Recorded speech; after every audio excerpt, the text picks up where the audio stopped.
So,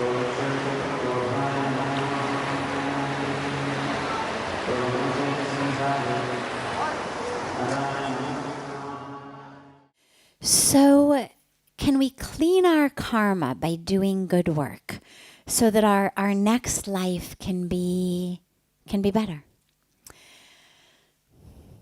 Yes and no.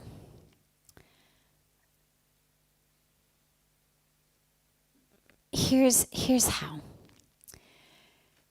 Karma, or rather the fruits of the karma. Karma literally is the action.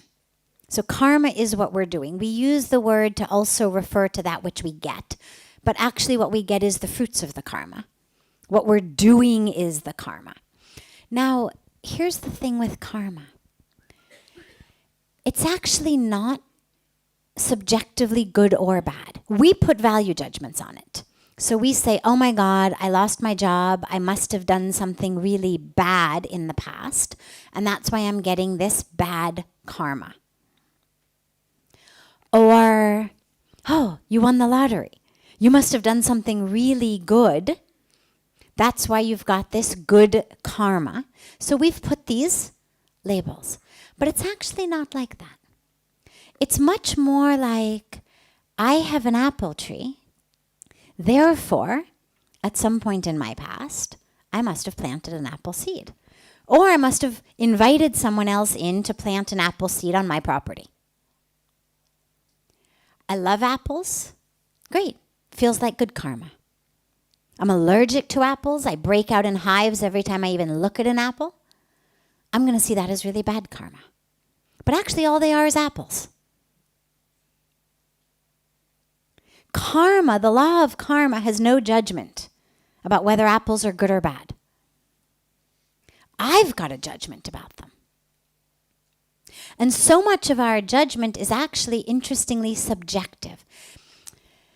Think for a moment. You are driving down the street in Delhi. You stop your car at any of the numerous intersections, and you see children living by the side of the road.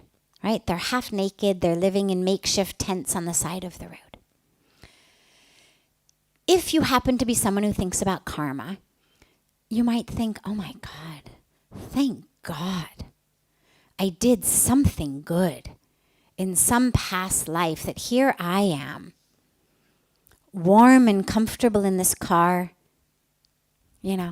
eating popcorn or potato chips or whatever I'm snacking on while I'm going along. Driving to my comfortable house. You look at them and you feel like, God, I've got great karma. I did something great. Thank you, God, for giving me the buddhi to do whatever the good karma I did was that has now put me in this comfortable car compared to these guys. Now fast forward, perhaps only 5 minutes, perhaps a week, perhaps a year, whenever it may be. You're driving your same car down the street. Next to you pulls up a Mercedes. In that Mercedes is a guy about your age. And you can see he's got his arm like this, and he's got some super, super, super expensive watch, and it's got diamonds. You can even see them through the window on his hand, and next to him in the car is a woman who in your eyes is like, Miss Universe. And okay, now you look and you think, oh my God, what did I do? Right? God, I really wish I had this guy's karma. What did I do wrong that I got stuck in this car? And this guy's got the Mercedes. So I give those two quick examples because sometimes whether something's good or bad, even in our own subjective mind, varies minute to minute and moment to moment. I mean, how many people have ever gotten something that you thought was fantastic, you'd really wanted it, only to realize after, oh my God, what had I prayed for? Right? They say, be careful what you wish for, you just might get it. Meaning, we have no idea. You think you really want something, you get it, it turns out to be a disaster. And sometimes the opposite. Something happens, you think, oh my God, this is a disaster. Turns out to be a blessing. So that's really important to realize, is that there's no sense of good or bad in that way.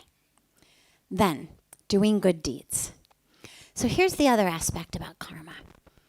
Because the law of karma is not seeing it as good or bad, it doesn't actually cancel each other out. It's not like your bank account, where if you put in 100 rupees and take out 100 rupees, your account is zero. Or if you're overdrawn by 100 rupees, okay, you've got a negative balance. You can put in 25 times, you can put in 50 twice, you can put in 100 once, and now however you want to make it up, now your account is balanced. Unfortunately, karma is not like that. So whatever we do, whether it's good, whether it's bad, it goes in our karmic bank account.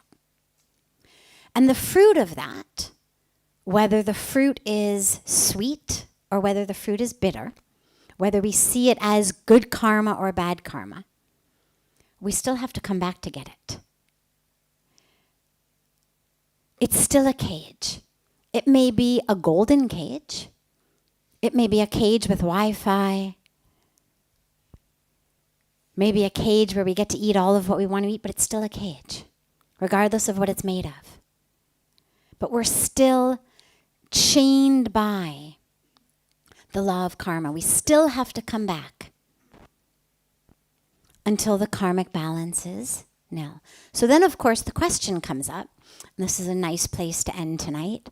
The question comes up, well, then how in the world do I get it balanced? I mean, if doing good deeds isn't going to free me of this whole debt, then what is? And this is what Lord Krishna explains in the Bhagavad Gita. He says the only way. It's not about doing the good deeds. Because a lot of times when we do good deeds, we still see ourselves as the doer, right? I'm the good one. I'm the philanthropist. I'm the humanitarian. Why hasn't anybody given me an award this week? Why aren't these people appreciating me? Look how much I'm doing. So there's doership. It's not bad. It's just doership. It's there. It exists. It's human. It's ego. This is what I did. Well, as long as there's an I who's doing, you're getting karma. Now, the karma is going to be sweet. You're building schools. You're feeding poor people. It's going to be sweet karma. But you're still going to have to come back to eat it. The only way to not have karmic accrual is to recognize you're not the doer. And this is what Lord Krishna emphasizes in the Gita, is just surrender to me. This is where, this is what in essence the whole Gita is about, right? Arjun begins with, forget it, I'm not going to fight the war. I don't want to be a bad guy. Imagine the karma of killing your guru, right? It doesn't get any worse than that. If you had to imagine what would put you in karmic hell forever, killing your guru is like right up there. Killing your family members, right up there. So here Arjun is, seeing this battlefield. There's his gurus, there's his family. Forget it. A, I'm a good person. I'm a dharmic man. Dharmic people don't do things like this. B, I don't want the karma. Forget it. And Lord Krishna basically says, oh yeah? And since when have you become the doer? Since when have you become the one who decides who lives and who dies? Really? Really, you're the one. You pick up that arrow, they're going to die. You put down the arrow, they live. Since when have you become the all-powerful? You don't decide that, Arjun. I decide that. Surrender yourself to me. Be a tool in my hands.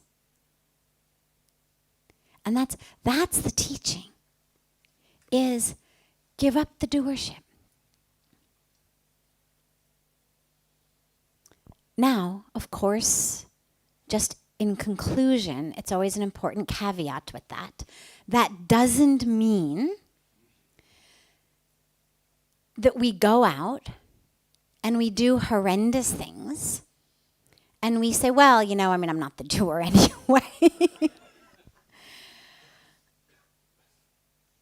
It's not a cop-out. It's not a rationalization. It's not a justification. It's not an excuse. Because when you actually have the awareness that Lord Krishna was giving Arjuna in the Gita, of not being the doer, of being the soul, of being the divine, being one with all of creation. Well, that's just as crucial an element as being aware that you're not the doer. So it's always important to remember, if you go out and you do bad things, you're going to get the karmic fruit. The same way as if you do good things, you're going to get the karmic fruit. And the fruit of what you do that's good is going to be sweet. The fruit of what you do that's not good is going to be bitter. But if ultimately your goal, instead of being sweet fruit, is to be free of it all, that comes when you recognize that you're not the doer anyway. And that you just let the divine flow through you. That it's not about me, it's not about my ego, it's not about what I want, it's not about how I think things should be, it's not about what for me. As Pujya Swamiji always says, it's not about what for me, but what through me. What through me.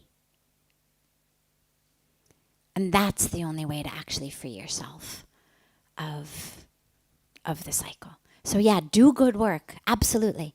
At least what you know is in the worst case scenario, the fruit you're getting is sweet.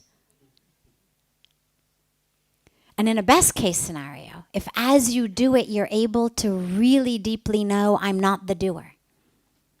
Oh God, thank you for using me as a vessel of your goodness. Thank you for using me as a vehicle of your goodness. Thank you for allowing your goodness to flow through me. Then you'll find yourself free of it all.